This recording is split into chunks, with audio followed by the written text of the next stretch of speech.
Thank you for joining this event, Cuban Socialism in the Era of COVID and Trump.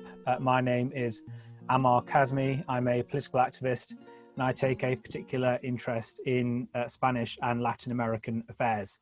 I'd like to provide a very warm welcome on behalf of Alborada, which is hosting this event. Alborada provides an independent voice on Latin American politics, media and culture with perspectives rarely found in the mainstream. Alborada also regularly organises documentary screenings and talks like this one and has held a number of online events since the first lockdown in March. You can give your support to Alborada by going to alborada.net/support. And I have to say we're very, very pleased today to be joined by two esteemed and highly knowledgeable voices on Cuba, Dr. Helen Yaffe, who lectures in economic and social history with a focus on Latin American development at the University of Glasgow. She's the author of several books, the most recent of which is We Are Cuba, this book here, which is currently 30% off at Yale Books, and Dr. Valia Rodriguez, who is a Cuban medical doctor and scientist. She's worked in Cuba for several decades, and she now works as an academic at Aston University. Helen and Valia are both featured in a recent documentary called Cuba and COVID-19, produced by Danny Films in collaboration with Belly of the Beast, which was screened by Alborada Films yesterday.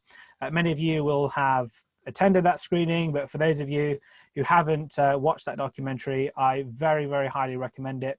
You get to hear from numerous doctors, scientists and public health officials on the ground in Cuba, explaining the challenges and the experiences they've been able to overcome in tackling the COVID-19 pandemic with remarkable results, all while sending many of their own doctors to other parts of the world to assist others. If you'd like to watch that film, please get in touch with Helen by emailing her, and I believe you'll be able to find her email in the chat. I'd like to turn firstly to Helen, if that's okay. I was wondering, Helen, if you could set out the current political context. I mean, the US obviously hasn't had friendly relations with Cuba for many decades, but there was a kind of rapprochement under Obama, which was obviously put to an end by Trump. What's going on currently, and where are we at the moment?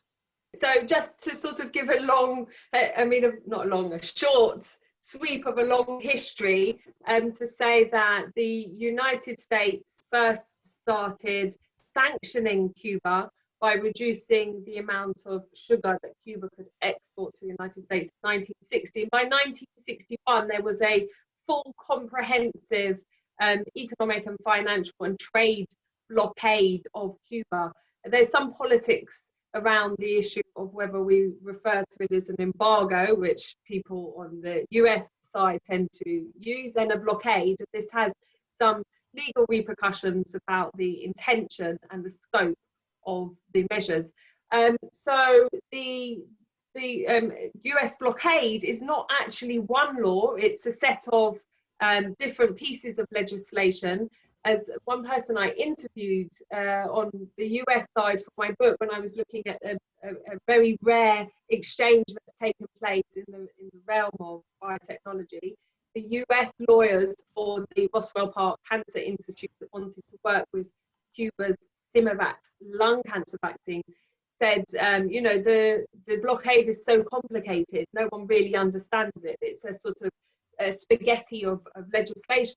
But what is significant is it has been tightened and occasionally chipped away at over the last 6 decades. Now, Obama, in the second half of his second term, so arguably too late for any of his measures to be consolidated, he took some measures that didn't get rid of the blockade because, under the Helms-Burton Act, this is all very complicated. The Helms-Burton Act was passed in 1996.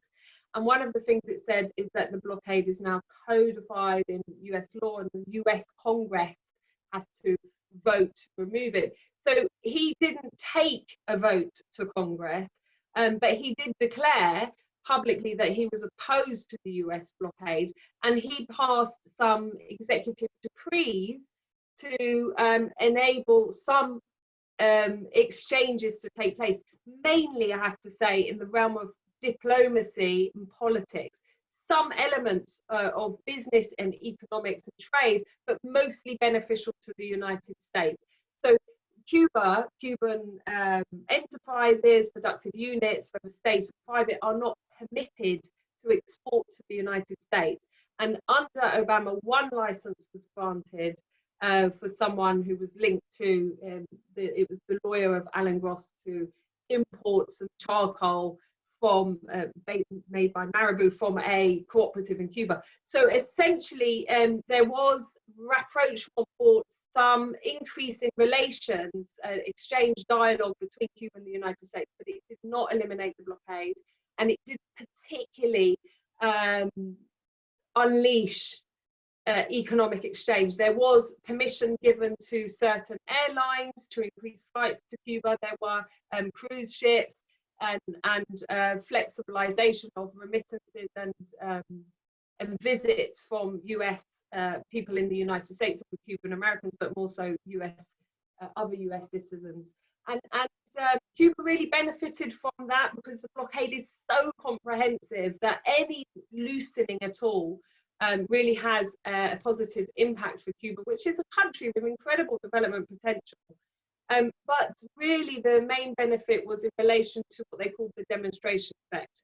So the fact that the US stepped back from its position of hostility meant that other investors and governments in Europe and around the world took the opportunity to engage with Cuba. And we had the opening of the Mariel Special Development Zone, and we had quite a lot of interest. I mean, one thing that I hope came across in our documentary about Cuba and COVID-19 is that there are quite extraordinary areas of innovation in Cuba, and Cuba actually has a lot of products that can benefit the world, and I'm sure Valia will talk a little bit more about that. But now to move on, that was where we ended with Obama, and then the Trump administration took over, and there's a whole discussion, which I don't want to take up too much time in my opening, but the whole discussion about why Trump took the position that he did, because as a businessman, a private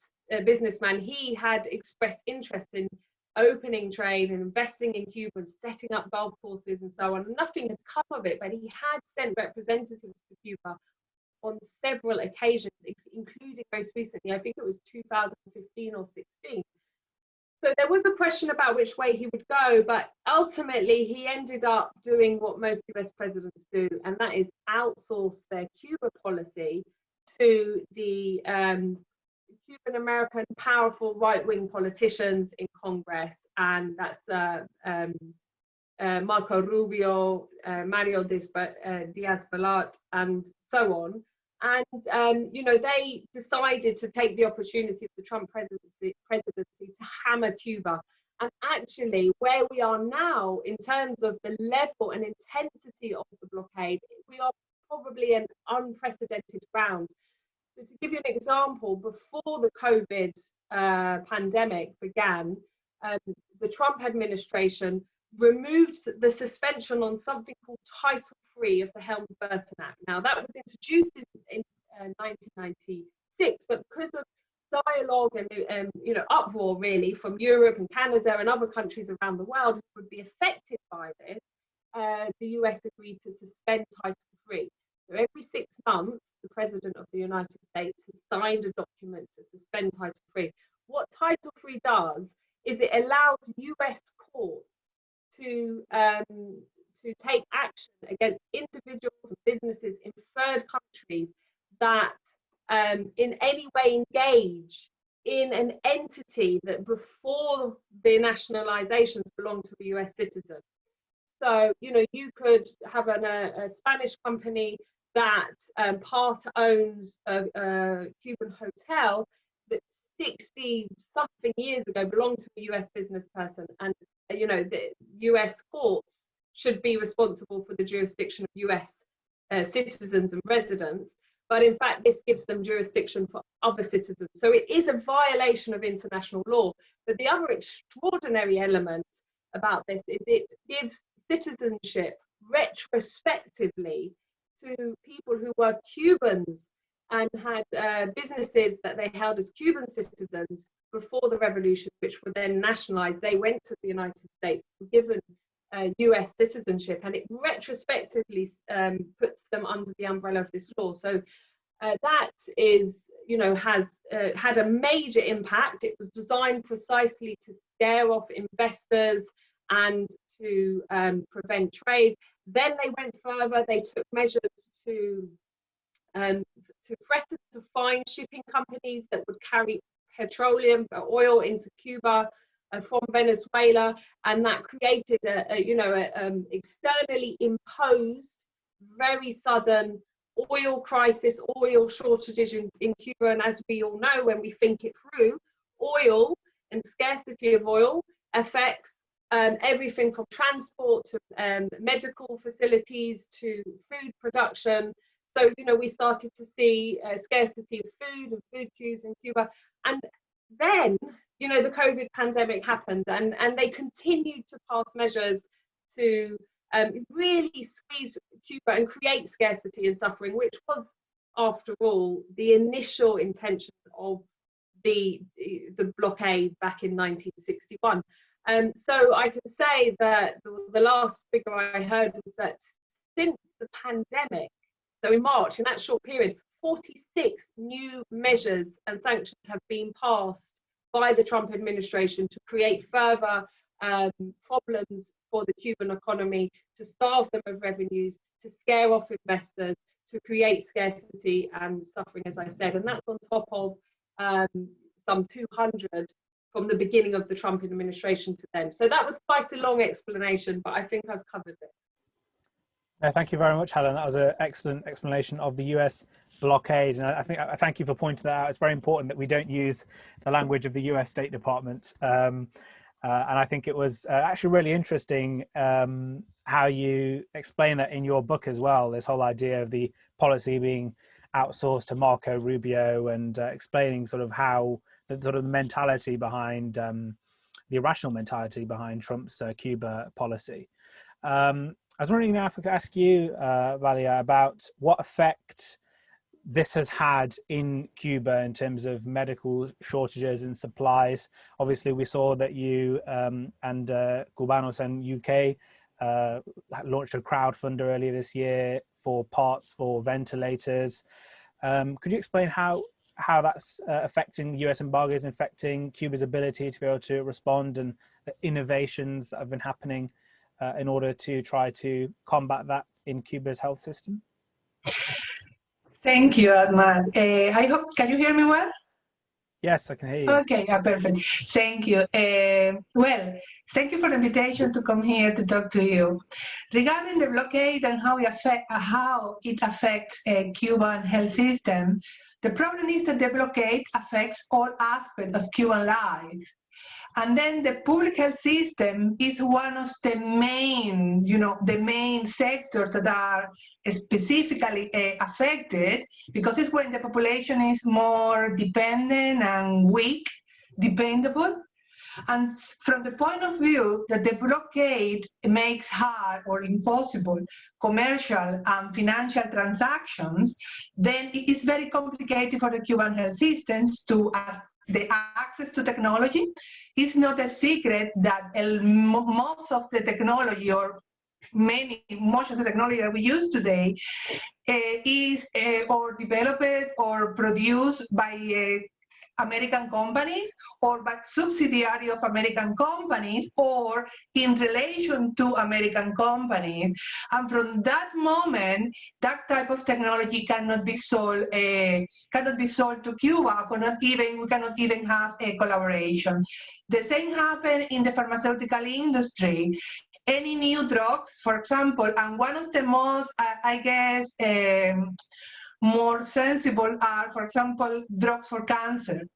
We cannot access them because we cannot buy American product that is forbidden by the US blockade. And the same for buying, for example, raw products. Cuba has its own pharmaceutical industry. Besides the biotechnology industry, where we produce new products, that will be that could benefit the American population if they could also import product from Cuba.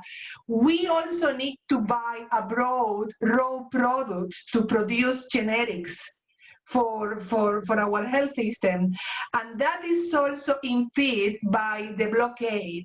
Then what happens is that we have to go very far from Cuba to China, and then in the middle we have contracts with freight companies for the transportation, but even freight companies are also has problems to establish contracts and dealing with Cuba because of the blockade.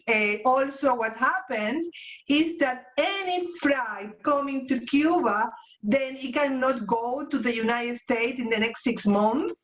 And that makes very difficult for the companies to hire a ship to Cuba, because then they know that they cannot trade with the United States in the next half a year.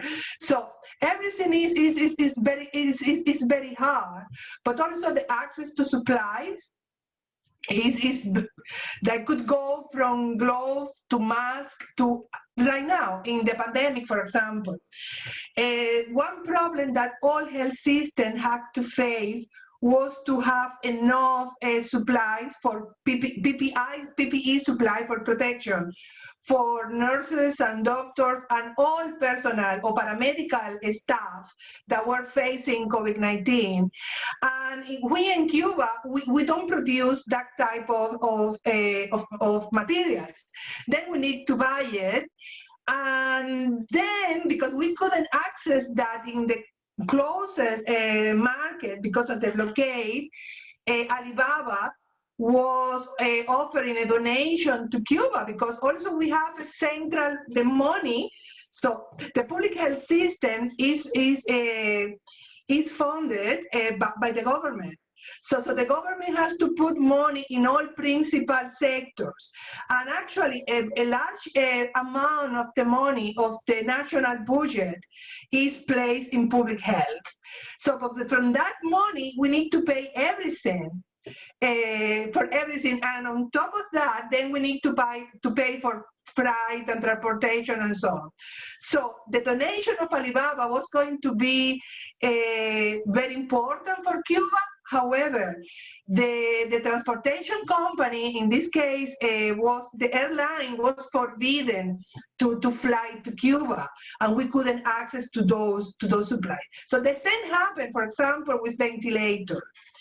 2 years before the pandemic, 2 years ago, the Swiss companies that used to sell ventilators to Cuba, so most of the Cuban ventilators, mechanical ventilator for respiratory support in intensive care units, they were bought to these two Swiss companies.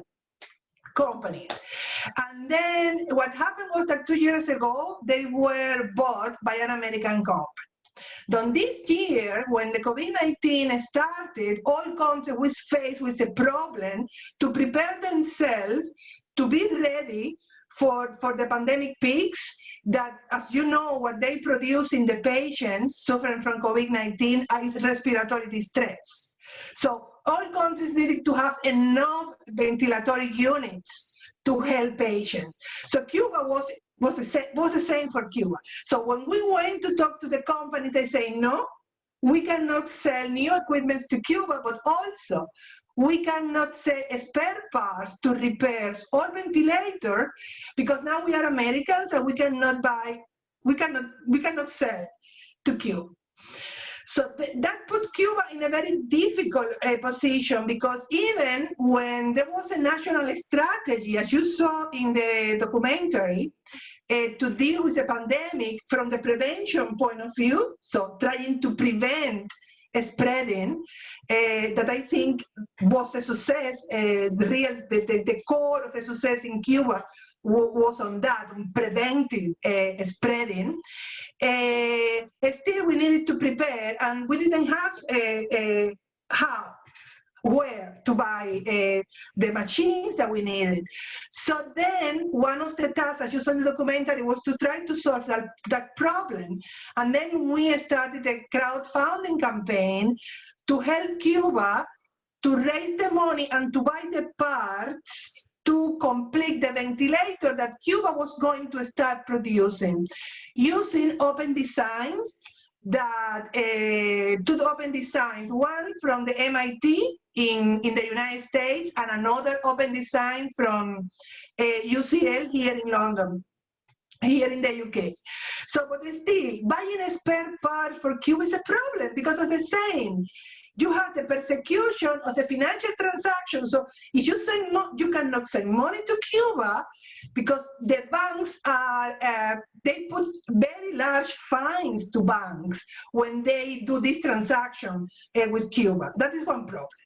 Also, sometimes when you do crowdfunding, they blocked the platform, and then suddenly after you finish your crowdfunding, they tell you, you cannot access this money because this money cannot go to Cuba, and this is within the OFAC measures that are where the blockade is implemented. No? So we cannot give you the money that you raised for Cuba. So this is the financial persecution. But also Cuba cannot go and buy, it's even having the money because of the same, because they cannot sell to Cuba, because if the equipment has more than 10% of American components, that is forbidden by the blockade to sell the equipment to Cuba. But during the Trump administration, they're even going down from 10 to 5%, they increased the amount of components that could be. Was 5, they increased to 10. And then that makes life very difficult. And again, specifically in diseases where the science is still trying to solve problems, like, for example, cancer.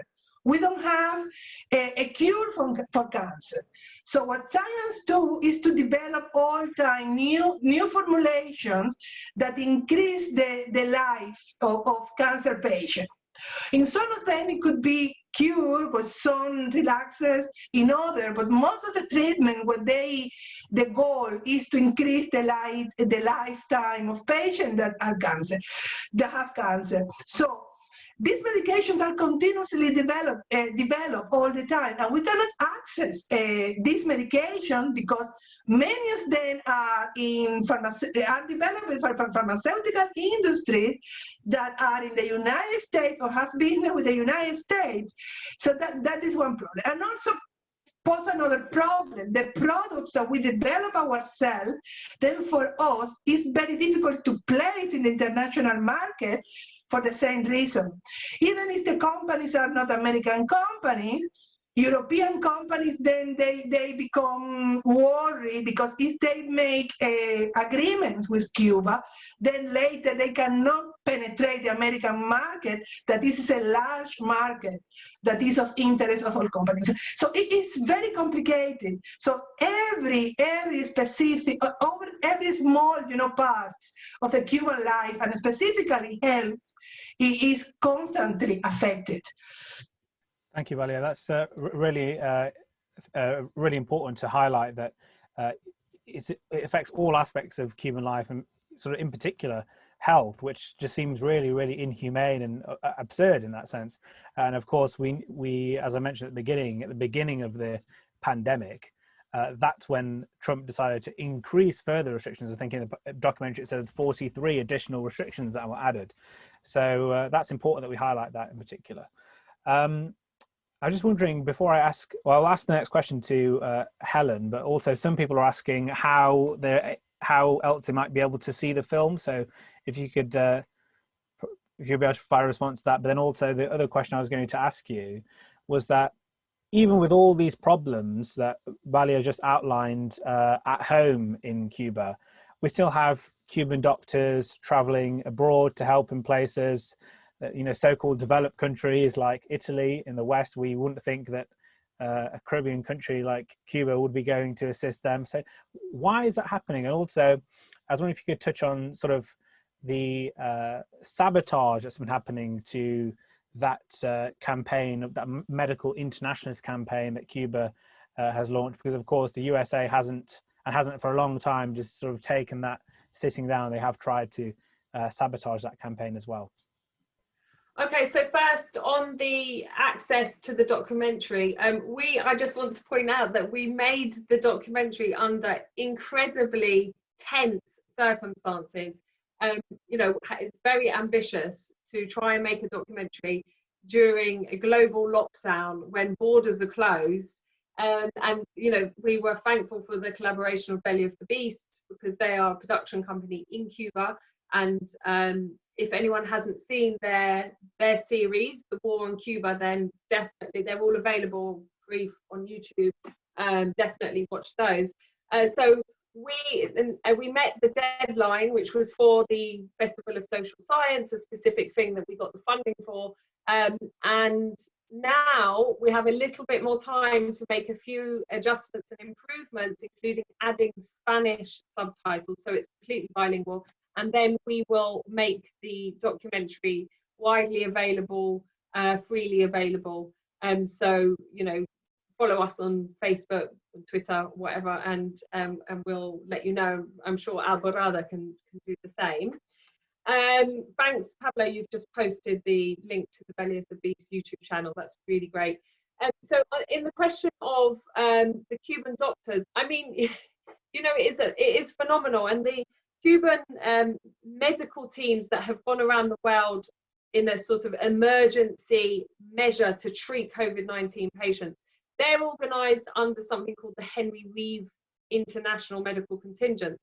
And lots of people have noticed this almost for the first time, but this seems to happen every few years. People notice, you know, there's some disaster around the world and people notice, hold on a minute, the Cuban medics are there. How can they do this? Why are there so many? Why were they there so quickly?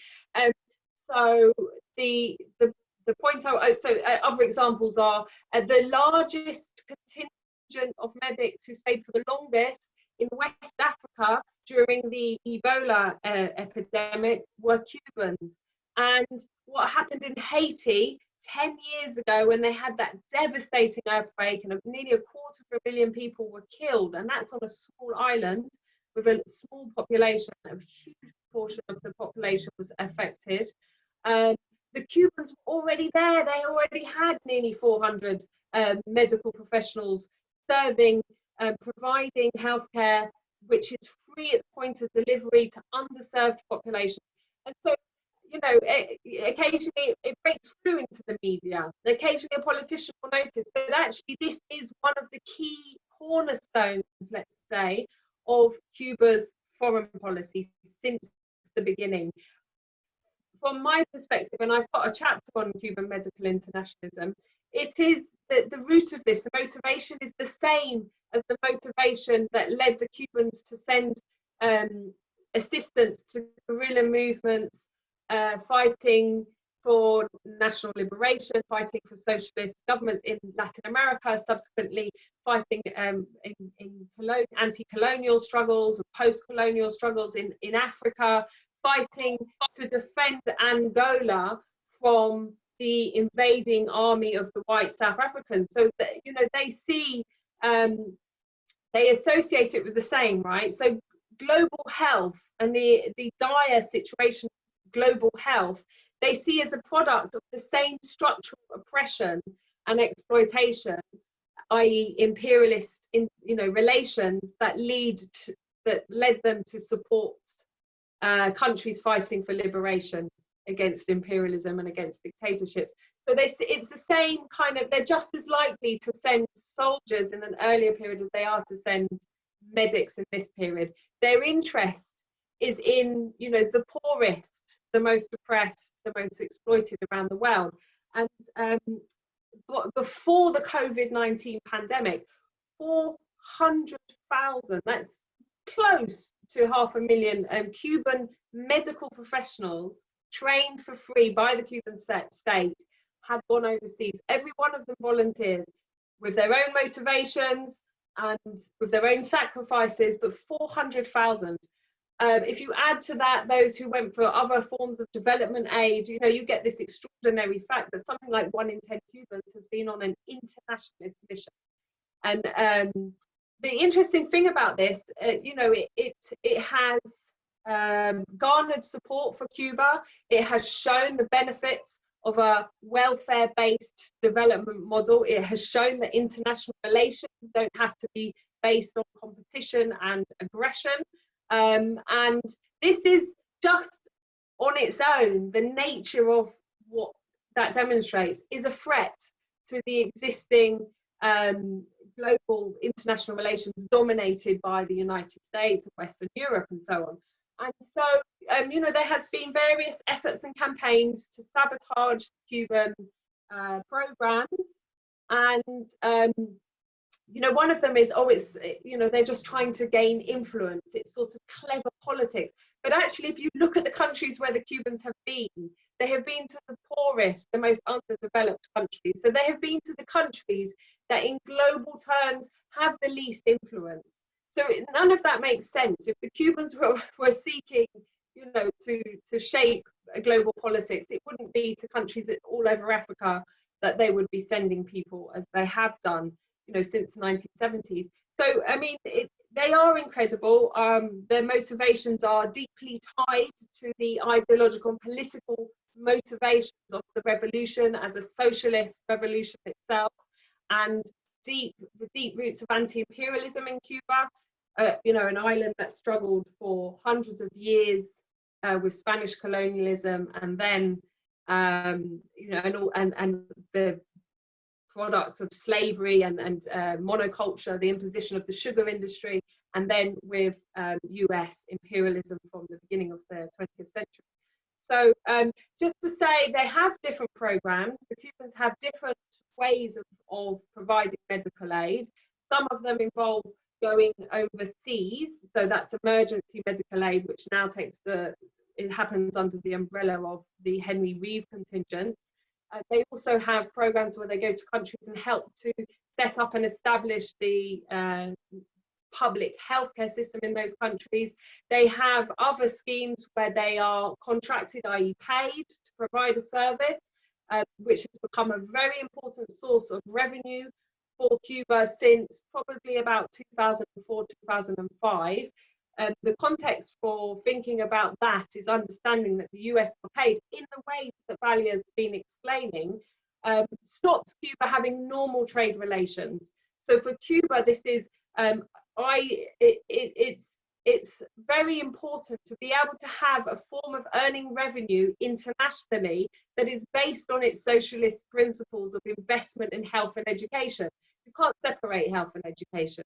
Those medical, you know, personnel are all trained, and they're trained for free through the public education system in Cuba. So, and there are different schemes, but also among the internationalist schemes has been those of bringing patients to Cuba to treat them in Cuba. One of the first massive campaigns of that was called the Children of Chernobyl program, which is one of the least known about programs. We've just had the anniversary of the Chernobyl nuclear disaster, and there was programs. You know, none of them mentioned the fact that over a period of 21 years, some 26,000 people from the Ukraine and surrounding regions went to Cuba and received free healthcare, and the vast majority of those, some 22,000, were children. And this is a program that was set up just before Cuba ended its economic crisis of the 1990s, known as the special period, when GDP collapsed and people were struggling to feed themselves and transport broke down because they had no oil, and yet they kept this program open with hundreds of new Ukrainian children coming to be treated on a weekly basis. It's quite phenomenal. And the other program is to invite young people from around the world to come and train in Cuba to become medics themselves. I mean, these are people who would not have access to medical education, which in most countries is determined on, you know, by the market, and is only it's a privilege for the elite because you have to pay for that education, and when you come out you can charge a high premium on the investment you've made and you know, join the private sector and so on. But you know, Margaret Chan, who was previously the director of the World Health Organization, said this is the only medical school in the world where for once, if you are poor, if you are black, or if you are indigenous, or if you are a woman, you are more likely to get into this school than the opposite, which is how it is around the world. So this school has now trained, I think, something like 30,000 foreign students, and most of them haven't paid anything for that education, and they are encouraged to go back to their communities to serve the same poor communities that they came from. I don't know, Valia, because I feel like I've been talking for quite a while. Valia, do you want to say something about the recent accusations under the Trump administration of human trafficking and that these doctors are slaves? Well, I think Helen has been quite explicit. Why we go Amber is because I think the revolution from the very beginning, the Cuban Revolution, always felt this brotherhood with our Latin American brother countries. We are part of the same family. That always has been present. For us, Latin American is one family. And I say that because the beginning of the medical collaboration started with Latin America and was sustained for many, many years with Latin America, and then extended to Africa, but was mainly with Latin America in the areas of health and education. And we felt that what we had, we needed to share it.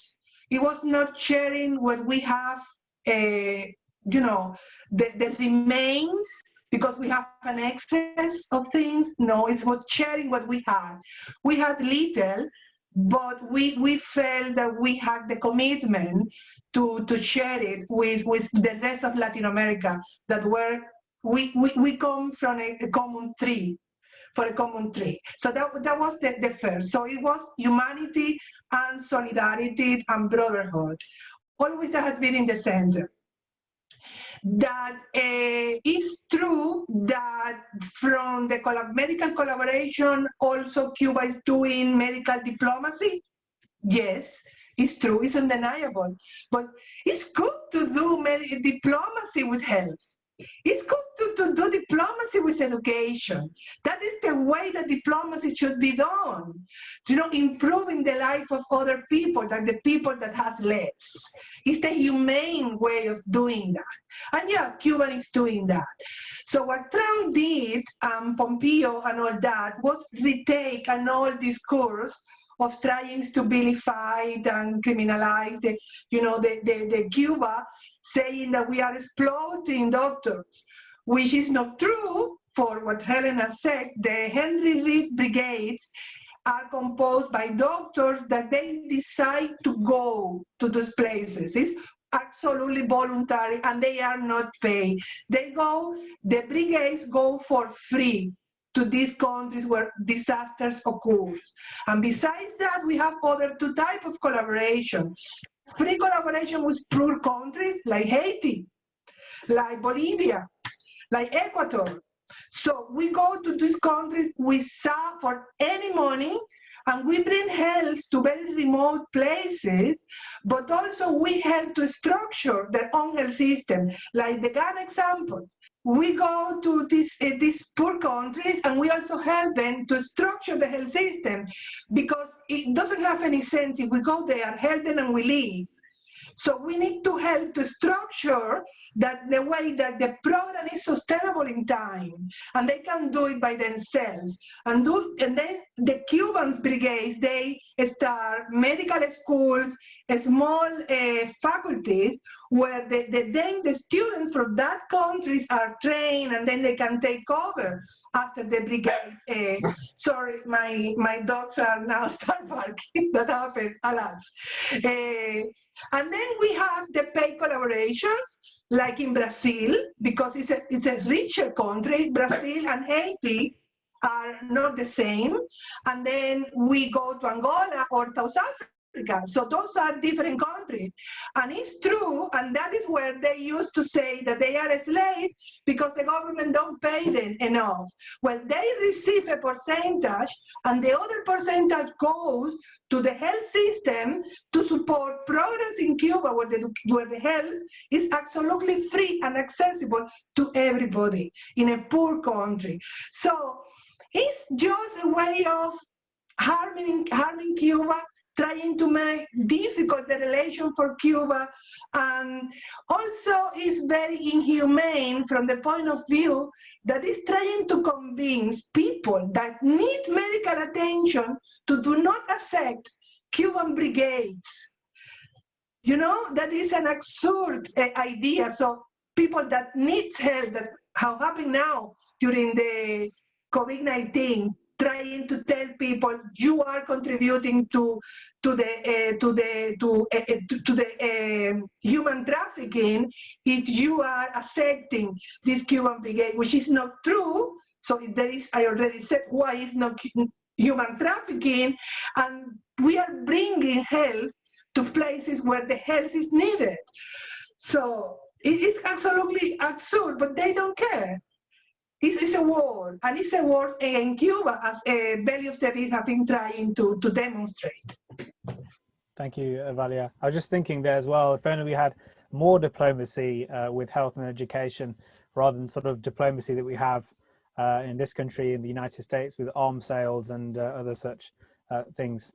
And also, of course, you mentioned in the documentary, we get to hear testimony from a doctor who went actually to combat Ebola in West Africa, and then also went and volunteered in Italy purely off his own volition and because he wanted to contribute, and that was part of his internationalist values, which I think coming from, I think there's a mentality in many Western countries with this kind of neoliberal economic politics about individualism, and people I think don't necessarily understand that there is genuine desire to be internationalist and to help other people across the globe. The way that Cuba has structured its health system is more to do with preventative medicine and having a really high doctor to patient ratio. And we saw in the documentary as well how the Cuban doctors pretty much really know all the people that they're serving in their communities. They are with them from the day they're born until, if the years permit, to the day that they die. And obviously as well, Cuba's had experience with previous pandemics with dengue fever. So how has that unique sort of structure allowed Cuba to tackle the COVID-19 pandemic? And how does that compare with the sort of systems that we have in the West? If I go to Valia first, perhaps. Well, since we know that COVID-19 especially tackles to people, people that get more complicated and they could die. When they are infected with COVID-19 are people that are old and people that have chronic diseases. Knowing your population is very important, because then you can specifically tackle those people, to protect them and to follow them all the time. And one of the things that we try to explain in the documentary is that the family doctors, that some of them live in the community, others they don't, but they come every day, and they also visit. Not only they are sitting all the time in the office receiving patients, but also they go and they visit patients in their houses, and they do that routinely. Outside COVID-19 is the same. They do it because that is the way that they work. They outreach people in the community. So they have a classification system. When they know, they stratify people according to the risk that they could have, because they depending on the age, depending on the type of chronic disease that they have, or if they have already disabilities. So they know very well the population, and in that way they can organize the work and then visit in a planned way each of those people.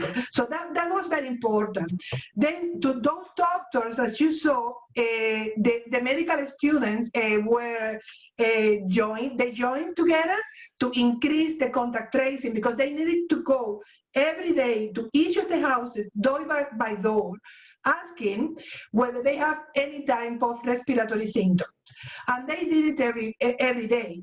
And then if there was, for example, there was someone that became positive in another municipality, and that person then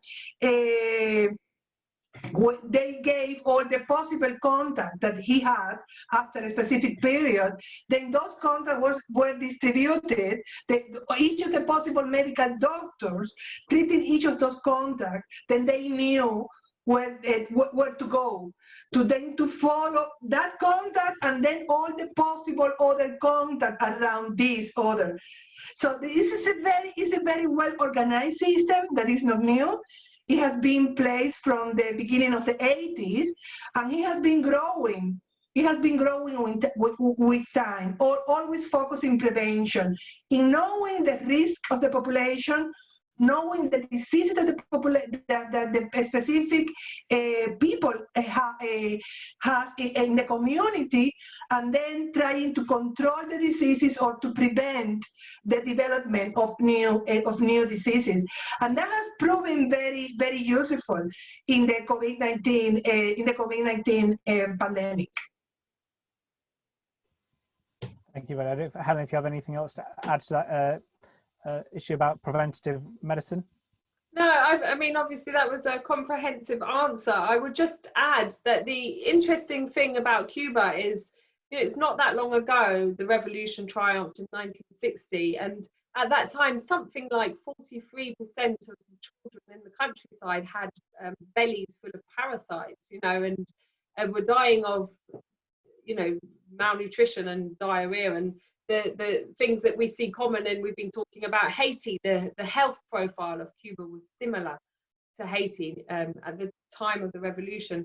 And I think that you know, by the 1980s, when, as Valia said, they set up this family doctor program, Cuba was already had moved so far ahead.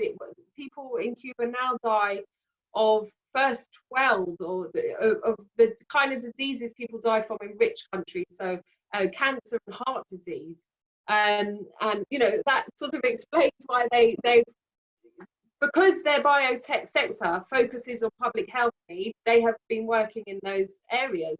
So I just think it shows what can be done when you have the political will and a plan. Because, you know, I have a friend who's a paediatrician at a hospital, which will remain unnamed, who's always telling me about how, you know, the lack of planning, leaving things to the market, creates all sorts of problems and scarcities in our National Health Service. They don't have enough of this or that type of doctor, this or that type of speciality. So the whole system is very integrated, and it's directed towards public health needs. And I just think it shows, you know, how many lives we could be saving around the world on a daily basis. And there are concrete examples. So, for example, not just saving lives, but improving lives. So the Cubans have this drug that they've developed. They were given an award from the World Intellectual Property Organization, gold medal. It's Heprocot P. Have I said that right, Valia? It's basically a medicine for people with diabetic foot ulcers. Now, nearly 500,000 people around the world suffer from diabetic foot ulcers every year. And this reduces the need for amputations, right? So this is when, you know, diabetic foot ulcers are often dealt with by cutting people's limbs off. It's very horrible. And this reduces the need for amputations by something like 70 or 75%. Now, when you just take the population of the UK or the United States, which has a big diabetes problem, and you calculate in the US, that would save over 50,000 people having amputations every year. So, you know, the benefits of Cuba's system, the beneficiaries, I should say, are not just the Cubans, they are people around the world. And if we could just, you know, remove the blockade and get more engagement with Cuba in these fields, you know, the beneficiaries would increase exponentially. Cuban medicines have been used by the Henry Reeve brigades treating COVID-19 patients around the world. And so, you know, the number of people benefiting is multiplying. But I see there's some questions relevant to that. So maybe I'll stop there and we can move on to the audience questions. Thank you. And yes, we have had a couple of questions in now. Just before I turn to those, just want to let you all know that Helen will be having an online launch for her new book that I mentioned earlier, We Are Cuba, this Wednesday. It'll be hosted by the Latin America and Caribbean Centre at the London School of Economics. It's at 5 p.m. this coming Wednesday. And I believe Pablo put a link to it, but maybe he'll be able to put it in again. It's been buried with some other comments. If I can just turn now to one of the questions that was asked, which is, it seems that the film was produced in around March or April, sort of peak lockdown time, or a bit later than that, but this is what they've said. So but what they're asking is, what's the latest in Cuba regarding therapeutic development, closing borders, and Cuban medical internationalists around the world? And also there's another question that I think links to that, which is it safe to go to Cuba at the moment? Can I just say, in terms of the timing, the filming at the beginning, so if you've seen the film, that's when I'm going into Glasgow University, that is in peak lockdown. But then the interviews start, and that's much later. So I mentioned we had trouble, you know, first of all, basically organising the interviews in Havana, because even once that was all confirmed, Havana then went into lockdown in September. So by the time the interviews took place, it was October. And that's why I say what an incredibly tight rush it was. We were receiving the interview material from Havana in October, including the last interview came in, I think it was 4 or 5 days, Valia, before the premiere, and that was with the family of survivors. So it was an incredibly intense, rushed position. But if you've seen the film, so I do this conclusion at the end, and I said, by now, less than 150 people have died of COVID-19 in total in Cuba. That was actually above the figure it was, because, you know, just to be safe. But actually at the time that was recorded, it was 130. The Cubans had, I think, 14, or have now 14 therapeutics and candidate vaccines under clinical trials in Cuba. So some of those are treatments for people who are seriously ill. They have this incredible drug showing amazing promise. It's even been picked up by a new joint venture being made between Britain and Cuba Biopharma called Jusvinxa, which is showing something like it's saving 95% of people who are critically ill from COVID, you know, suffering from cytokine, oh, Amalia, help me out here, storms. When the cytokines storm, you know, right, that, so the thing that's really really finishing people off, the inflammation in the lungs, and this is saving like 90 to 95% of people who take this drug, which is incredible compared to a global norm of something like 20%. So that's one of the drugs. So 14 drugs. But when we were doing the interviews, Cuba had one vaccine candidate under clinical trial. But by the time we showed the premiere, which was literally a few weeks later, Cuba has now four potential vaccines under clinical trials. And a couple of those, Soberano 1 and Soberano 2, Valia can give more details, I'm sure, are quite developed. They're in, I think, phase 2 trials at this point and showing good results. But the Cubans are not a private corporation that is looking to raise its share prices by making premature announcements. They're very careful, and they, I think, are going to, you know, see the trials through before they start making promises about the potential. But there is something interesting that perhaps Valia can explain better about the nature of some of the vaccines in Cuba as subunit vaccines, which means that they are inherently much safer because they don't involve any live virus. Is that, maybe you could clarify, Valia? Well, the subunits back, so Cuba has taken the strategy of using platform that we already had for other vaccines to develop the new one.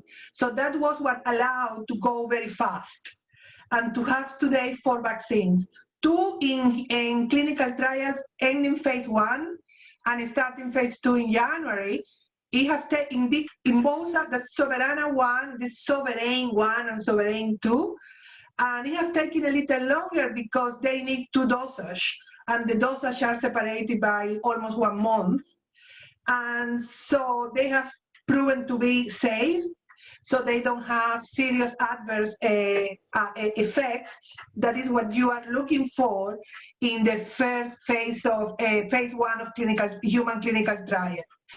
And then Sovereign 2 that have shown to increase immunity in this, because in the phase 1 you look mainly for safety and you are looking for the degree, the percentage of immunity, the immune response that you also produce. But actually the percentage of immune response correspond more to the phase 2 in the clinical trial, to the next phase, where you then vaccinate more people, so a wider percentage of the population. That is what they are going to start doing in January. And they expect that between January and February 2021, about 450,000 Cubans will be already vaccinated, which is quite a lot. It's quite a lot to really know whether the vaccine works or not. So, but besides that, we have 2 others. That is Mambisa 1 and Mambisa and Agdala. So, what Helen was saying about subunits is that you use a vector that is a vaccine that you already know, for example, the tetanic vaccine. So you use that, and then you incorporate the antigen that is a part of the COVID-19 virus, the SARS-2, the CoV-2 virus. So, and then you join together these subunits.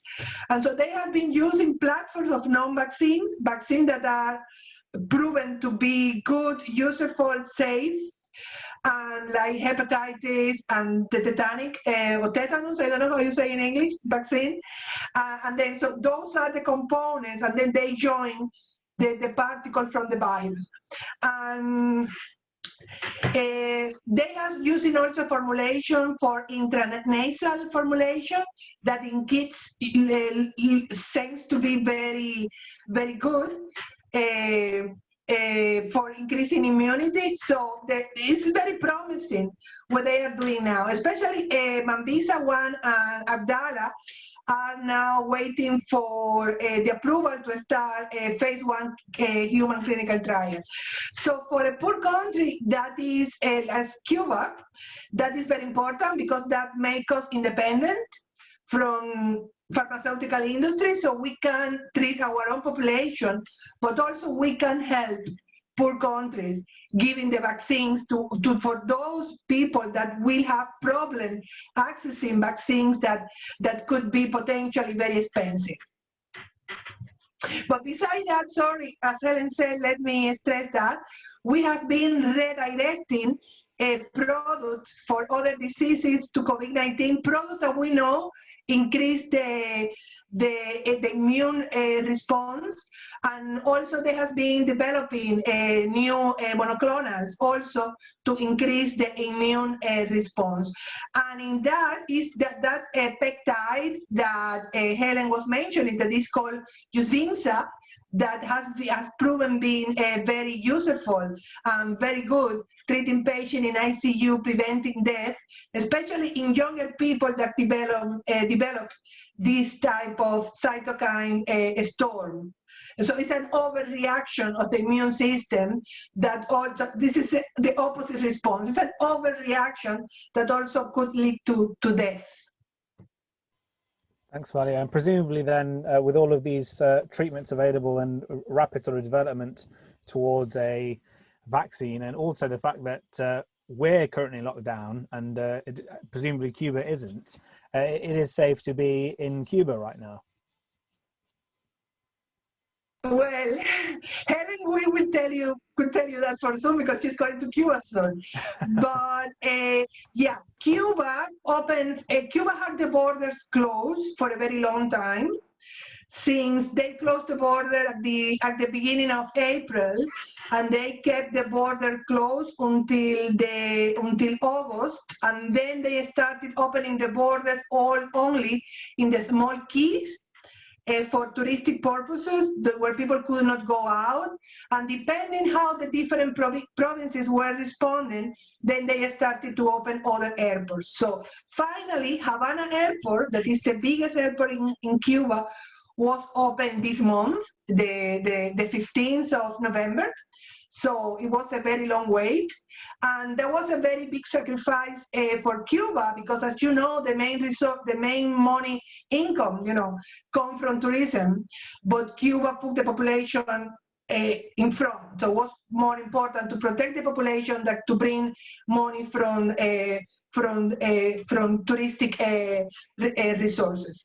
So finally the airport is open, and then there is a sanitary protocol in place where everybody gets PCR when they arrive in the country. And so the PCR is free, because the Minister of Tourism is paying for that for foreigners. Or was also, I believe now, is included in the airway ticket. And then after they get a PCR the first day, if they are going to stay longer in Cuba, they get a second PCR at the third day. And then, yeah, so those measures were put in place to have a secure or a safe, to make safe opening the border. And they continue with contact tracing, for sure. So we don't have anymore now isolation center, as the video shows. So people do the self-isolation in their own houses, but they are visited by the family doctor.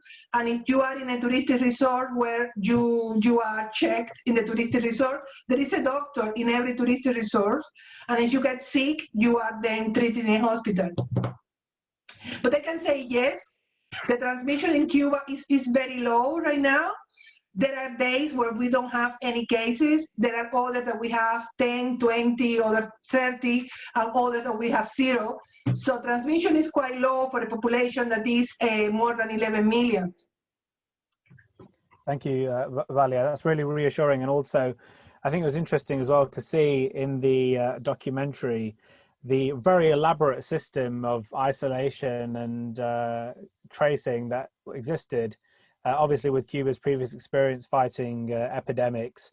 But that kicked in right away when the pandemic started, and you have now this very sort of elaborate system as well of testing, whereas in the UK, again, a supposedly developed country, there weren't tests being provided for people who are coming into the country all the way up until, I mean, I don't even know if it is still the case whether people do get tests upon arrival. And certainly we haven't had a very elaborate system to deal with that. So I think people can, I think, feel very assured about their safety when visiting Cuba in terms of COVID-19, certainly. I think, Helen, did you want to say something?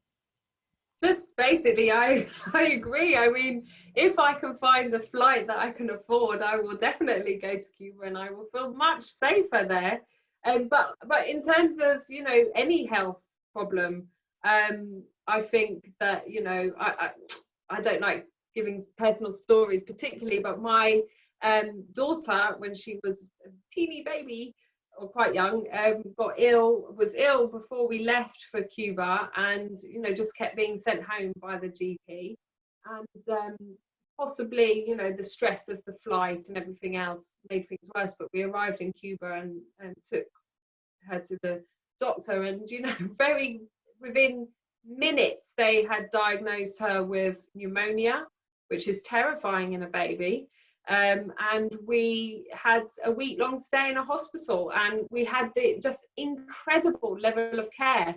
So, you know, if you've all had experience in hospitals, or most people will have. You're lucky to see a consultant at 7 in the morning if you catch them on their rounds.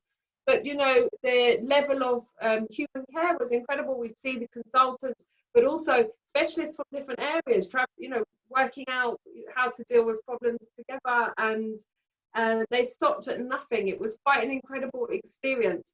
But I have to say, the hospital itself was, infrastructurally speaking, was poor.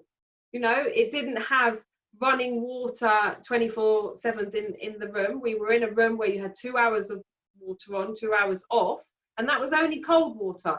To get hot water to bathe the kids, because I was in a paediatric ward, you had to go and find the hot tap and queue, but you had to have your own bucket. And all of these problems are reflections of what the blockade means on a day-to-day. So you have extremely well-trained, highly professional, compassionate doctors who aren't just interested in treating the symptom, but they're trying to get to the cause, as well. A holistic approach. They're asking you and thinking, when they visit people's homes in Cuba, which they do on a daily basis, they're looking at environmental issues, the social issues, family stresses, the conditions of the housing and so on. But a lot of the time, problems can't be solved because they are resource poor. They're a poor country being starved of resources by the largest economic power in the globe, and it's criminal, really. And I would just take this opportunity to say that we all can do something about it by being vociferously opposed to the US blockade. It is illegal. The UN votes against it every year by a vast majority. It's usually just 2 or 3 countries that support the US blockade of Cuba every year. The United States, Israel, and occasionally they get another ally. And, to have a policy that is designed to create suffering and scarcity is a violation of so many international laws, and it's a violation of morally and ethically. And, there are rules about the right of nations to self-determination. And if the Cubans decide that they want to have a socialist, centrally planned system which prioritizes social welfare, then that's their right. So I would just encourage people to think about how we can go from being passive audiences admiring Cuba in a passive way to think about how we can actually show our support for Cuba in an active way. Thank you, Helen. That's a very, very important point, isn't it? Not just to be a spectator, but to actively be against the blockade and its, as you say, very criminal effects that it's had. Just before I turn to, I'm conscious, so I've seen all of the questions and I'm not going to leave anyone out. But just before I turn to one of the questions that's right at the beginning, there's one that was quite pertinent just to where you left off, Helen, which was, how do you anticipate that a Biden administration will change its policies towards Cuba? I mean, obviously, as you say, the rapprochement that happened under Obama, in which Biden was a vice president, was sort of a day late and a dollar short. And it was very mild, to say the least, although it did have some sort of hope that, maybe one day the embargo will end up being lifted, and the blockade will end up being lifted, and there could be a change, but obviously that's been disregarded now. Do you think there is a possibility that could begin to change under Biden? Well, I think there's a few issues here. I mean, I at my book launch, this is a plug for my book launch, one of the people who is speaking, you're going to hear less from me and more from some other Cuba scholars. One of them is Professor William Leo Grande, who is an expert in Cuba-US relations, and wrote a phenomenal book called Back Channel to Cuba, The Secret History of Negotiations between Washington and Havana, something like that. Anyway, I'm looking forward to hearing what his analysis is of the Biden administration. But at this point, I think we can make a few statements. If Biden is able to, unless there is a huge popular push, i.e. campaigning, Cuba is going to be fairly low down his list of priorities. He's taking over a country in the middle of a pandemic coupled with an economic crisis, if they deal with the pandemic properly with lockdowns, it's going to augment the economic crisis. They've got the social unrest, the Black Lives Matters, the polarization. So Cuba is not going to be high on the agenda. It's probably going to be a very gradual measures taken to hopefully lift the restrictions on travel to Cuba, lift the restrictions on remittances, because the Trump administration is stopping Cubans now from giving money to their families. But even those measures will help, right? Cuba has lived with the US blockade for 60 years. It's not counting on or planning around the idea of the blockade being lifted. But they know how to buckle down. But why should they always be suffering? Why should they always be sacrificing? It would be nice to be able to see the Cuban people actually prosper in the way that they have the potential to do. So I think a Biden administration is not going to prioritize Cuba. It has been said that Biden will be less concerned about improving relations than Obama was. Obama, by the second half of his second administration, was looking for a legacy, and this was an area where other presidents couldn't touch. But the demographics, the political situation seemed to have changed, and it seemed to be, for Obama, it seemed that the political cost of rapprochement was less than the cost of leaving things as they were, because Obama faced a lot of pressure from Latin American heads of states to change this outdated Cold War style policy. So I don't know. I mean, if there is a big push in the United States, a big movement to put pressure, there is already petitions saying that, Biden, this is what we want to see from your Cuba policy. Perhaps he'll move a little quicker. So yeah, we'll just have to see. Let me say something else to add to what Helen said. That today, lifting embargo is not in the President of the United States' hands anymore since Clinton time, so it also depends on the Congress. So the American president could easy the embargo, introducing some measures, as Obama did at the last very minute. He didn't want the commitment. He has too many problems to deal with the Cuban problem at the beginning, and he wants to guarantee a second period. And I am sure Biden will be in the same position. So,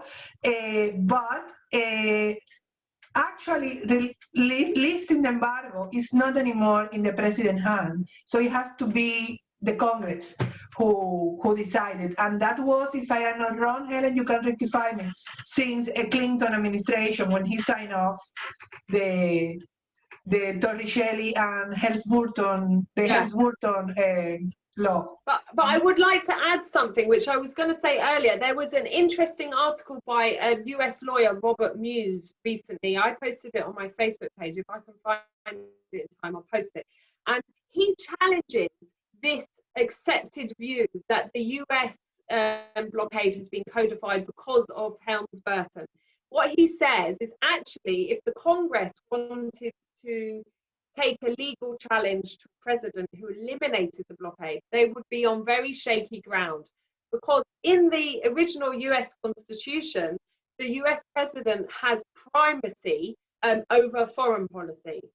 So there clearly is. Now, the article starts by saying it is finally being recognized that it might not be, that actually the US president can take unilateral action to eliminate the blockade. I hope that's right.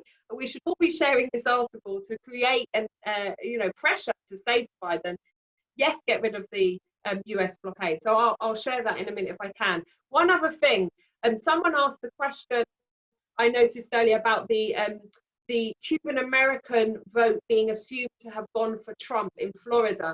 And I think the issue here is, they will produce surveys on, the political preferences of which the voting patterns of Cuban Americans, and it has flip-flopped and changed recently.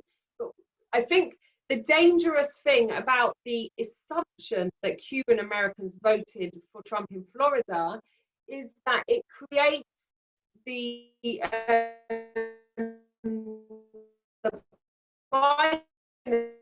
if they win Florida again because Florida are of course decisive in the US, they need to not be too soft on Cuba to maintain pressure on Cuba, because that won Trump Florida. That will be what they think.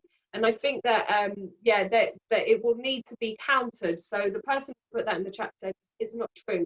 So if there is, you know, information and evidence that shows it's not true, then we should be reading it, analysing it, and circulating it, because I think the danger is that Biden won't want to move back to reproach Trump if he thinks that he uses Florida. Because it's different for you, you know, being determined by political and ideological issues. In the United States, I think Trump has really exemplified this more than anyone else. The issue is, you know, putting themselves back in power. I think my internet connection just went a bit wobbly then, did it? It did just a bit, but I think the point came across, which was basically that we need, on just that question about Cuban Americans in Florida, it's important that we push back against the idea that they did all vote for Trump, because then that will create caution in the future Biden administration of changing Cuba policy. And so, you know, we shouldn't push any sort of evidence-free lines on that issue. And if we have any evidence to push back against that, then we absolutely should. I will, sorry, just let me add something. Yes. I am trying to find a link where they split the Latin vote in Florida, because the intelligence point is that Miami, Tampa's, and there is another small one on top where the concentration of Latins and Cuban is very high, the density, they vote for Biden. So I will try to find that a link to that map, and I will post it. Thank you, Ali. That would be really helpful.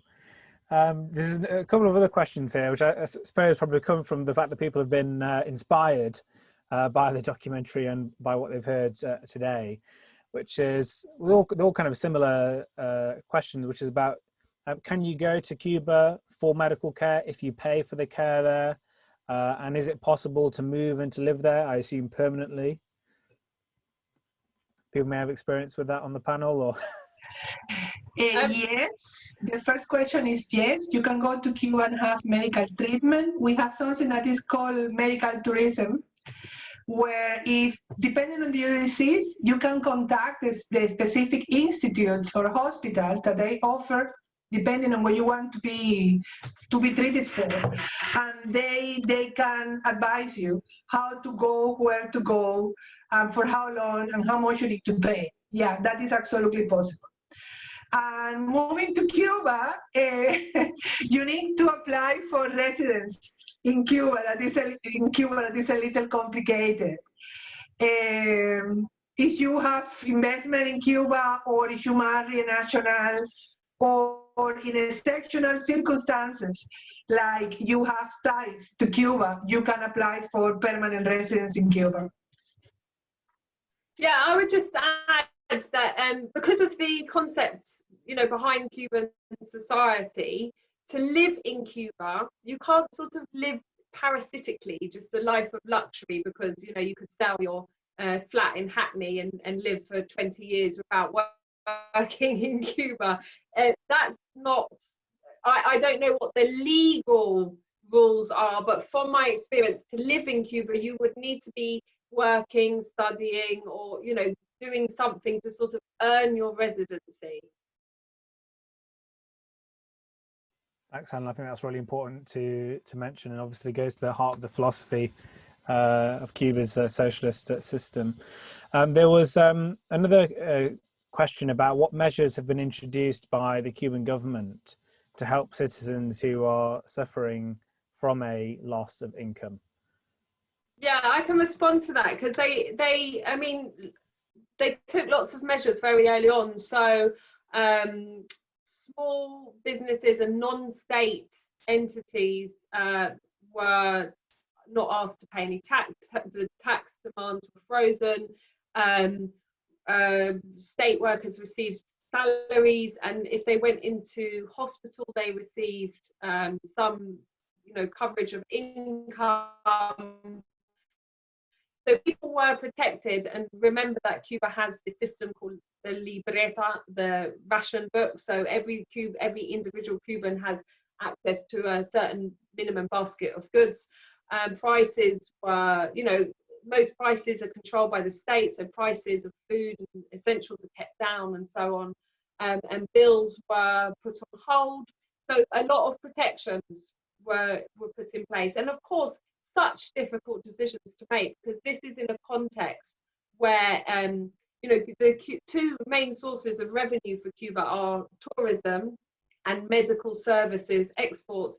And the medical services exports have taken a huge hit, as Valia was talking about, the contracts to send medics to Brazil that had been cut because when Bolsonaro came into power, the Cubans withdrew those medical personnel. The same in Bolivia after the coup against Evo Morales, and the same in Ecuador with the presidency and the shift right by Lenin Moreno. So Cuba had lost massive income from that, although it was seeking to extend elsewhere.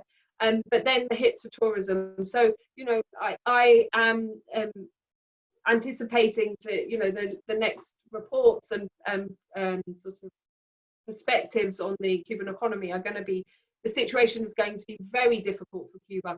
And of course, it's made 10 times worse because remittances are blocked. So obviously we would hope that Biden would lift that restriction as soon as he can. But even then, it's not until late January. Thank you. Oh, I don't know, Valia, if you wanted to say something about that. No, I only wanted to add that the problem with closing borders and that the touristic industry suffer is that also that created a problem for supplying shops and so on, because the government itself didn't have enough money to buy things, but also transportation to Cuba was a hamper, but all the problems globally that everybody was suffering, besides the blockade that also imposed extra, problem to Cuba. And then, okay, we have a food crisis in Cuba now that is not a secret, and you can find that on media and posts in Facebook, so there is no reason to hide it. So one of the tasks the government had was the food that was in storage, to try to place it in every neighborhood, in every municipality, in every neighborhood, in a way that there was a distribution to which people could access to. But anyhow, the shops in Cuba, they are lacking products, so there is more problem accessing food that was before COVID-19 and before the border were closed. That is undeniable. It's not like here in the United Kingdom, that when we had the first lockdown, so people were panicking shopping, and then you have problem in shop, not because the supplies, but because people were buying in panic. And then they were creating a false lack of some products. In Cuba, we have a real problem with food and for distributing products in shops that now has been little by little recovering and will get better now that borders are open again. Just one final question, since we've got about 3 minutes left, just very briefly. Maybe Valia, you can respond to this, which is the issue of paying attention to science. And in the UK, at the beginning of this pandemic, it didn't seem to be the case that the government was really listening to science. I mean, we had this SAGE group set up where the government was supposedly listening to government scientists, but we know that they refused to implement a lockdown a week before they initially did in March, and other instances where they haven't really been following the science on this issue. Can you explain how that's sort of different in Cuba, and how the Cuban government is responding to the pandemic in a more sort of science evidence-based way? Well, Cuba has the first cases of pandemic that was imported, as we said in the documentary, March, but Cuba was preparing for the pandemic much before that. So that was what made possible to face things when actually the cases were diagnosed very quick. So since December, November, when the pandemic started to be, increasing in China. So Cuba started to talk about that and to implement measures. And science always has been at the center of Cuba from the very beginning. And one of the reasons of that is that Fidel Castro always paid a lot of attention to science, because science was also a way of solving the problem for the country, from finding solutions to new medications, but also problems in all sectors, from agriculture to, I don't know, to the even food production in every aspect of Cuban life. So so there was innovation and talent, and Cuba has bet for that, to create the personnel, the human beings that are capable enough to solve problems. And because of that, the scientists have a very special position in the Cuban society. So, and then there is how can I say, it's an interaction that is very well placed between the health sector and the biomedical sector and the science sector, that always interact, because science in Cuba, what we do in Cuba in science is to solve problems, to solve problems coming from the health sector, for example, or other sectors in the society. It's applied science, and even basic science. At the end, the goal is to solve a practical problem that the country has. So that is always has been the way that thing has been in Cuba. So always has been that interaction, where even in parliament we have scientists. And so there is the Minister of Science, always he has been there. So in that group, central coordination group that was created, that was called core group. So the directors of the institutions, of the main science institutions, together with the different ministers, health minister, transportation minister, agriculture minister, everybody, because everybody has to give a response to the different problems that the society was facing. Closing transport, closing borders, distributing food, the condition of the hospital, the pharmaceutical industry. So everybody needed to go together to implement the strategy. And the science needed to be there because of which medication we have, which development we have that we could use to treat this patient. So as in the documentary, I think it was Gerardo Guillén, or no, I think it was Michel Valdez Sosa, the director of the Cuban Neuroscience Center, said, COVID-19 pandemic is a scientific problem too. So it created new problem for science. So you couldn't use traditional way of treating diseases, because it was a new virus with new type of responses. So it was a scientific problem. You needed to involve science the scientists to solve the problem. So, and only from the coordination and listening what science has to say, you could really face a big problem like was this, that was the pandemic, that also was evolving with time and creating a new problem. We have been learning from March to today about COVID-19. So what are the best way of avoiding spreading? It's contact tracing, it's face mask, which medication. We didn't know about cytokines storms at the beginning, so how we treat that. So what's different things that were happening, and science had the response to that. And if you listen to science, you can answer and find solution and apply the solution quicker. There is not another way. Thank you very much, Fabian. I think it would have been better if our government had followed a sort of similar position with regard to science that Cuba did. Helen, if I could just turn to you, if I may, just for a minute, just for a final intervention, just to sort of summarize or say anything else. No, I just really, I mean, I know it's 33 minutes past, I don't want to keep people for long. I just really want to thank you for facilitating the event, and thank Pablo and Alborada for organising the event. I hope most of you who are here managed to see the documentary, and we will be making it broadly, freely available soon, as I've said. And you know, we need to be talking about Cuba. It's not that we're you know, obsessed with this small island. It's that actually it has a lot of lessons about you know, an alternative way of organising society and an alternative development. So we need to be talking about it as broadly as possible. And just thanks for coming and spending your Sunday afternoon with us. I hope you enjoyed it.